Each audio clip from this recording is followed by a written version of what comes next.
Hi subbies, and welcome back to my channel. I'm Cassandra, and here we do everything sublimation and more, including programs and whatever we feel like doing. I show you tips, tricks, and literally walk you through every step of the way. If you have any questions or have anything that you want me to show you how to do, go ahead and leave it in the comment and we'll plan on it and make a video for it. Today we are going to work on sippy cups, children's sippy cups. These are so cool. These are stainless steel sippy cups. They keep liquids warm, cold. They're just amazing. This is going to go with a set of a Mommy and Me, and this is the design. Now I printed this out on my Epson 2720 that I've converted into a sublimation machine. I do have the Epson 1500 that's going to be here soon, and I'll be doing an unboxing video and showing you everything that you need to know about that printer. Alright, the dimensions that I did for this. Okay, I'll take you back over here to the software. I use Photoshop. Now if you've noticed, I've got the image facing this way, up and down, because I am printing out the 2720. The image is too long when you're using that printer, as it only prints 8.5 by 11. So if we go up here to image, go to the image size. This is the dimensions. See if I can zoom in for you. We'll be doing this at 5.2 by 8.8. This was a good fit that I have found to do this image. This will fit the sippy cup just perfectly, with just a tiny bit to overlap at the seam, so we're not getting any white lines. Alright, I'm going to take you back over here and show you how I tape this. We are going to be doing a full tape method. I've done a lot of the shrink wrap, many different methods, and depending on what you're using. If you use the 3D vacuum press, you'll use a silicone wrap. But today we're just going to be doing it in a very simple convection oven. Not a big fancy one that it lays down on. Very cheap convection oven. Alright, we'll come back over here and get it taped up. Okay, the first thing that we're going to do, make sure you take this top off, set it off to the side. You're going to want some cheap paper towels. I say cheap because when you get into the fancier Vivas, things like that, it tends to leave little fuzzies that you do not want. You're going to want some rubbing alcohol. And you're going to want to just clean this. Try to give it a good vigorous clean, because when these come out of the factory, they can have a little bit of film sometimes, and that will just ruin your whole day. And beyond being cheap, I have a very budget friendly, as you all should know by now. If it's a way to save money, I'll do it and I'll show you. But I will not make things to where the quality is low either. Okay, it's ready to go. Now here's our image. And how I like to lay these down. Just get right in here. Just as close as I can up to that seam at the top. Overlapping it a little and making sure you've got the same distance at the bottom. I'll do a first run like this.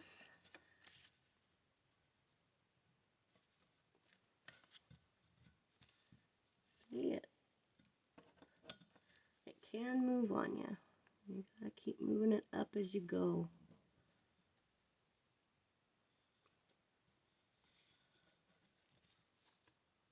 Now you gotta move that down.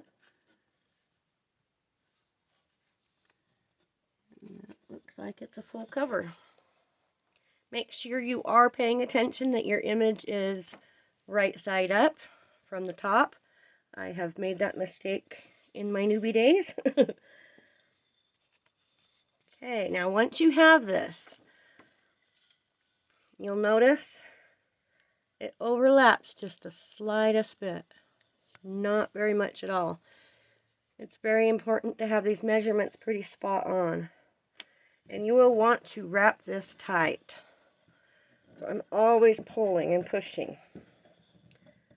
And I usually bring it up like this and check again that it's all covered on all ends. Now make sure when you're cutting the sides that you do not have any white paper, because when you go to fold that over, you'll end up with a white line. You'll want to get it pretty spot on. I use either scissors or a paper cutter, but if you're using the paper cutter, make sure it's a very precise one. Okay, I start from the middle. Now you're going to want to use heat resistant tape. I get mine on Amazon. It's very cheap. Get several sizes. This handy little tape dispenser's on Amazon too.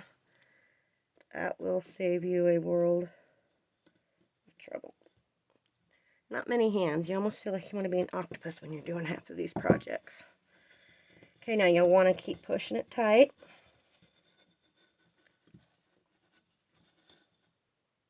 Get some more tape.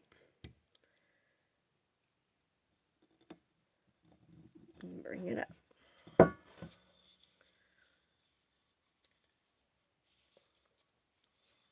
Get this pushed as tight as you possibly can. The reason for this is if you do not have it tight enough, you will have ghosting and white images all over your tumbler.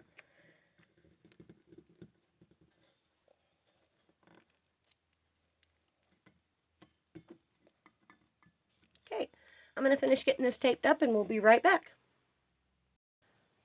Okay, now if you see I've got a full tape line, you're just pulling it as tight as you can. I did start on the middle and realized that's fine with the straight tumblers, but these sippy cups tend to get a little small at the bottom. So I would suggest pulling it as tight as you can and starting here and then coming up. And then if you feel, you will notice it does dip down just a tad right there. So what I do is I start, the paper's coming this way overlapped. So I always want a tape coming this way. And this is just a thin piece of masking tape. I'll get to the big stuff here in a moment. Regular tumbles, I'll only use the big one, but these got problem areas. Okay, I'm going to feel for that dip.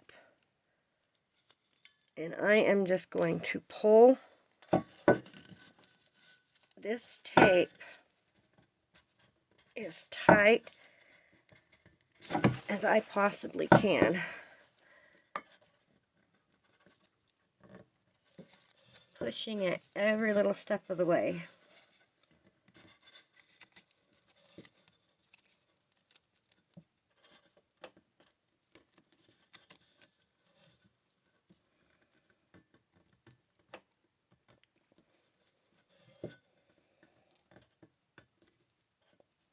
And you'll be pulling it up and lifting it off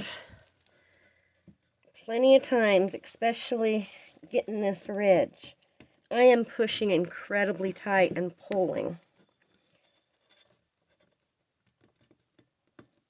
I do not want any ghosting happening here. Now see it started to go up there. I don't want this masking tape to overlap onto the actual cup because it leaves a horrible, horrible sticky mess.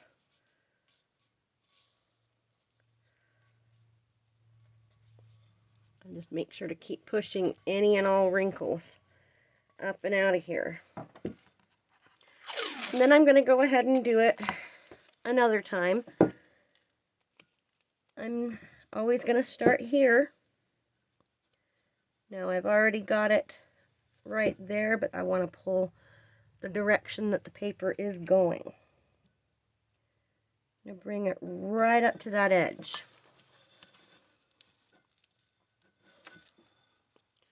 You can see here, getting it right directly up to that edge, not overlapping it, but making sure I'm getting close to that edge as possible.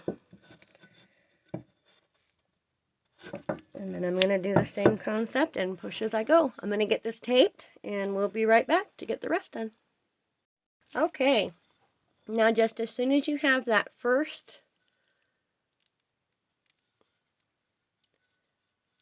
bit of masking tape around that top, now we're going to block off any gases that's going to get up underneath here and raise this image. So I'm going to go back to my heating tape and do a whole line around the top here. Then we're going to work vigorously to get it pushed over to push out any wrinkles or anything that might cause any ghosting. Now you can do this in small sections at a time. And just work on pushing those little wrinkles out. I won't be folding it over yet. I like to go all the way around first, then slowly push it up.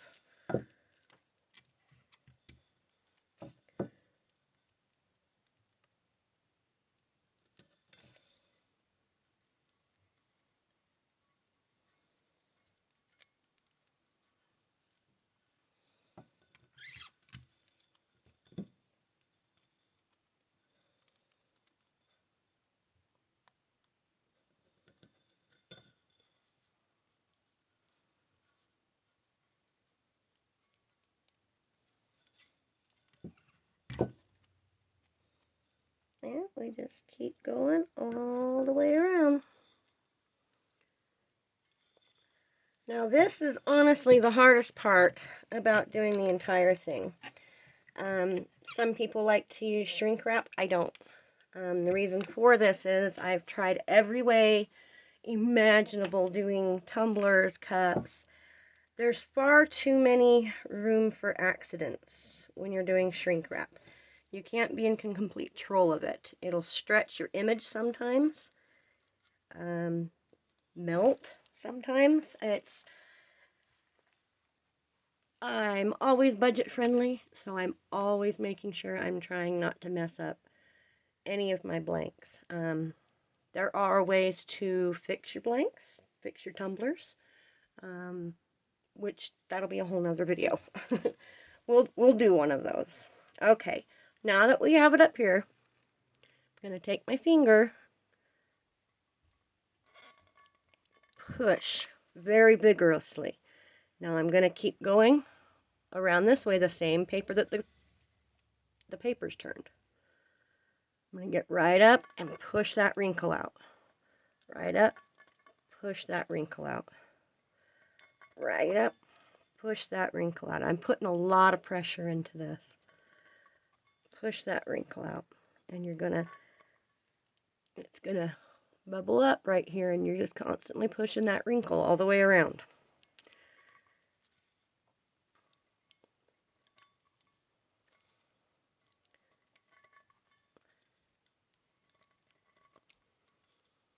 This is going to prevent any gases from getting up under there, because with sublimation ink, I'm sure you already know it, in order to activate the ink, it releases a gas once the heat hits it. And that in turn makes the image stick to any polyester blank that you're pressing. Okay, I'm going to finish doing this until I get around to this very end, and then I'll show you what I do at the end. Okay, we're right here at the end. I'm going to keep pushing the wrinkles out.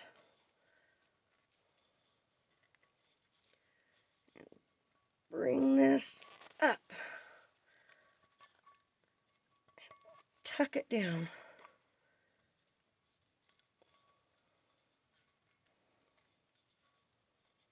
There we go. Now we will come back and cover this more so it don't brown.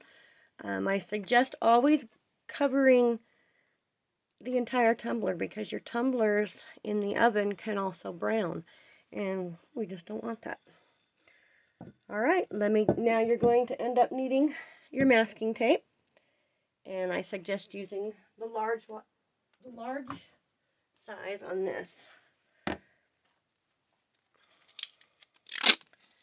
And just like we were wrapping that top one, take off a chunk. Now remember, always start in the direction that your paper is, and you're going to continue up here, so you're pushing all this air, trapped air that's under here, out.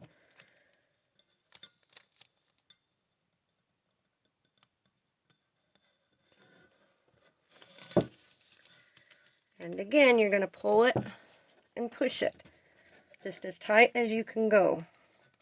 And you will do this with each one, wrapping it, wrapping it, and wrapping it. And I'll go ahead and get this done so you're not watching and till I get up here at the end, and then I'm going to show you how to seal off this end. Okay, now I've got the tape all around that. Now if you miss like little pieces like that, that's perfectly fine. I just wouldn't go much bigger than that. I put a piece around it.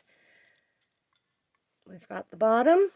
Now we're going to take that heat tape and do the exact same thing that we did up here. So we've got this one below the tape, this one above the tape. And we're going to tuck that right inside here.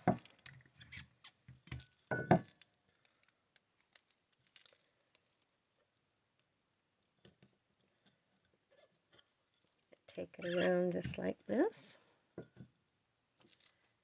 Oh, and I did forget to mention, where's one of my boxes? Everybody is always asking me what sublimation paper I like using. The only paper that I will use, I've got boxes and boxes of many different kinds. I absolutely love the A-Sub, the 125.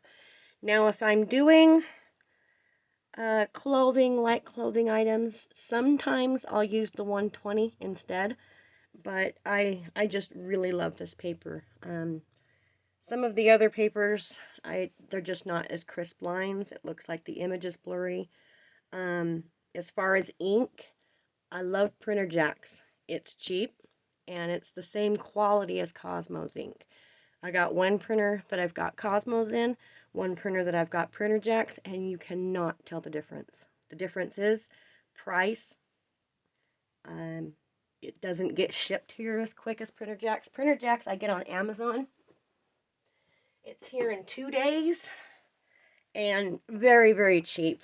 I'll put a link down in the descriptions for all the things that I use here to make it easy, in case anybody wants an exact link. Okay, now I'll just finish this.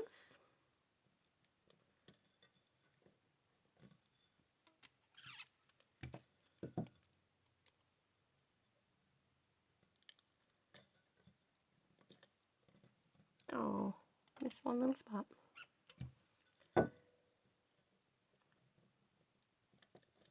There we go. Now I'm going to start up here near the seam. We're just going to do what we did before. Tuck it deep in there, making sure to push all the wrinkles out. Now when you do your image, this is why I like to have the measurements just right on, because if you've got some overlapping of the paper, it creates more wrinkles when you go to tuck it up under these areas. And you just want to make sure it's really tight adhered to the inside, because when that heat hits it, this tape can tend to come up sometimes.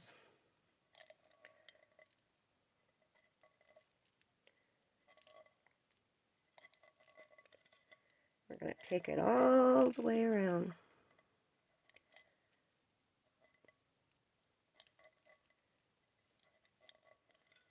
Just like that.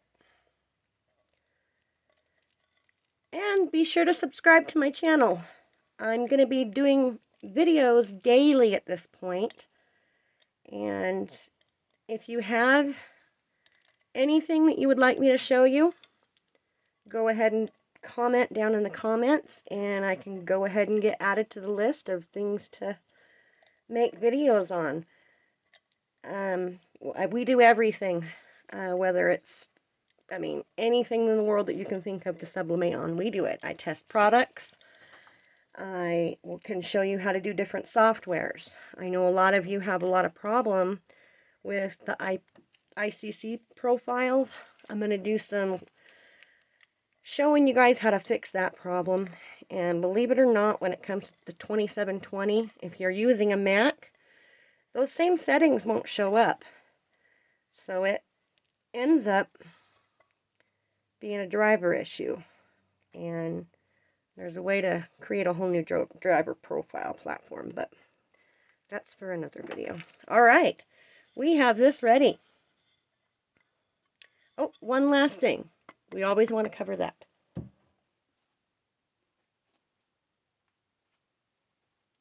For that part,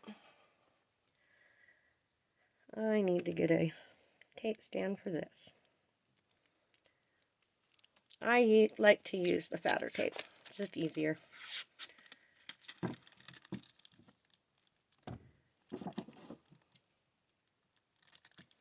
I usually put 2 pieces so it can overlap a little. I do this on the bottom of my tumblers, everything.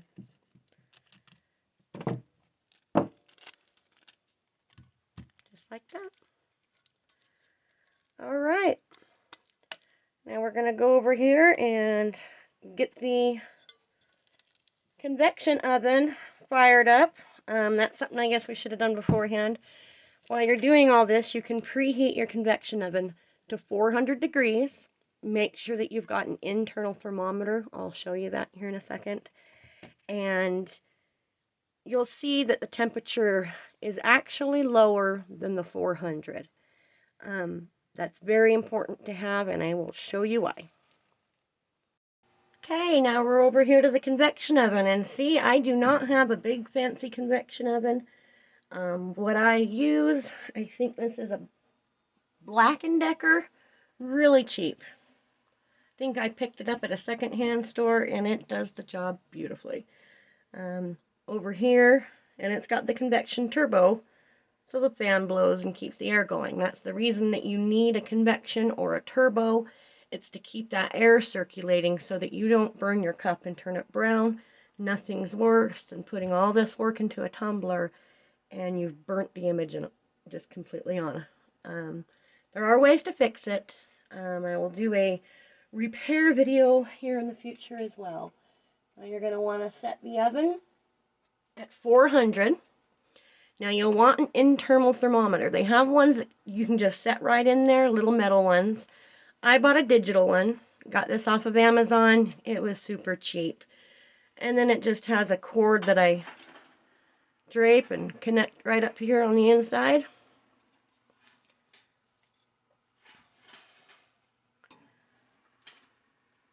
And bring it down here. Then I can just always keep an eye on the temperature. And we're going to wait until that gets up to temperature and get my gloves ready, and we'll go from there. Okay, it looks like we are heated up.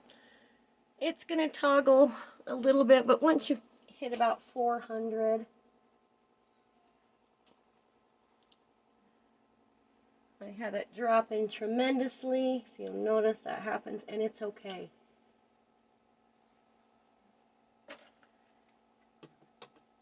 It's going to drop periodically through the entire setup, especially when you're opening the door and turning. I turn a lot. I know that some people will tell you turn once or twice. I turn far more than that, and I've never have a problem, so I don't fix what's not broken. So I'm going to get my tumbler. Well, first I'm going to get a way to time this.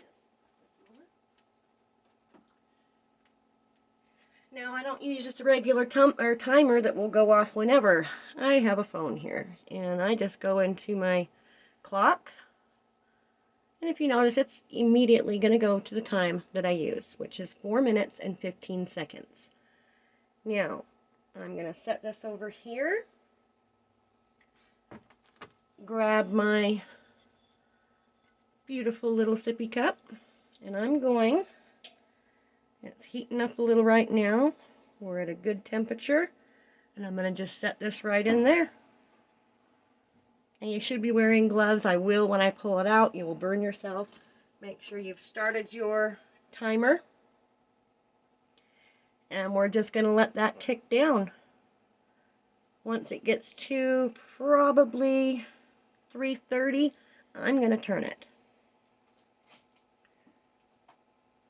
I'm going to get my gloves.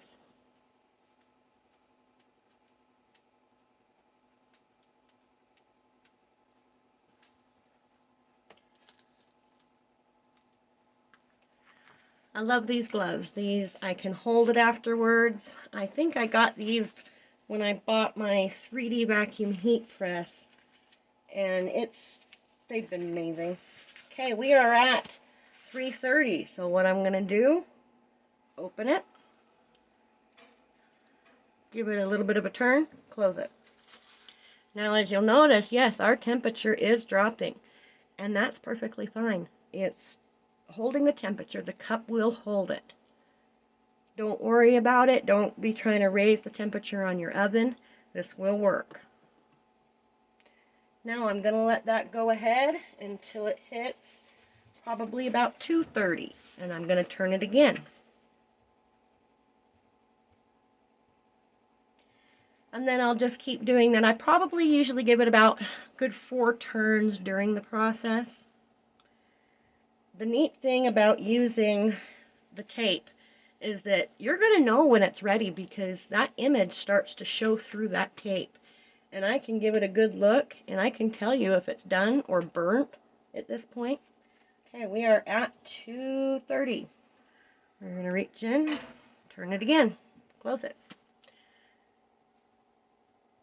Now when that gets to down a little bit more, probably about 1:30, I'm going to be turning it again. And I'll give it another quick turn right at the end because those heat things in there are going to get red. And when I notice that, I try to turn it during those periods so I don't get an area that turns brown and burnt. There's nothing more sad than overcooking your image.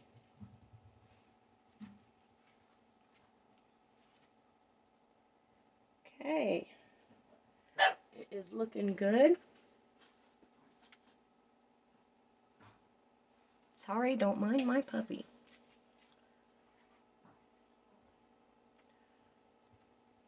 All right, we are hitting 1:30. Go. I'm going to turn it again. I'm just doing half turns in there. I can take a good look in there. It's not showing through yet. It will. This is the most nerve-wracking point of the entire thing, but it's fun, and it's fun to reveal the image, and when you have it down and have your temperatures just right, the reward is amazing afterwards. It is looking good. Bump that a little.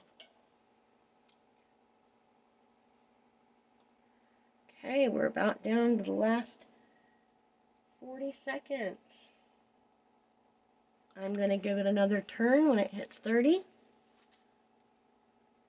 And sometimes right at this very end, I'll turn it up a little if the temperature's gotten too low, but it's holding pretty good. Alright, we are turning it again, and that image is showing through.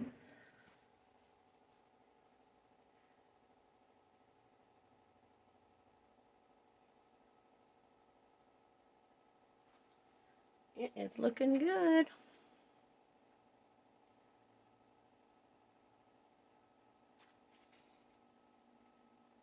And there's the timer. You notice it is showing through just like that. Now I like to do this fast. Be very, very careful. Turn this off. I don't want the image to continue cooking on there, so I like to try to get this off right away. Sorry, I usually do it at my desk over here. Now, the best way that I have found is to get all this on the edge. Then that part that you overlapped down here,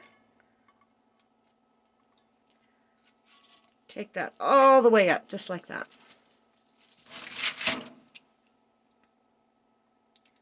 Then, be careful not to touch it with your gloves, like I just did. We are going to let that cool down, and we'll be right back. And there we have it finished. And if you will notice, of course, I forget the time that I'm making videos here, I do have a little ghosting down here at the bottom. That would be because those silicone wristbands, I forgot to put one on there.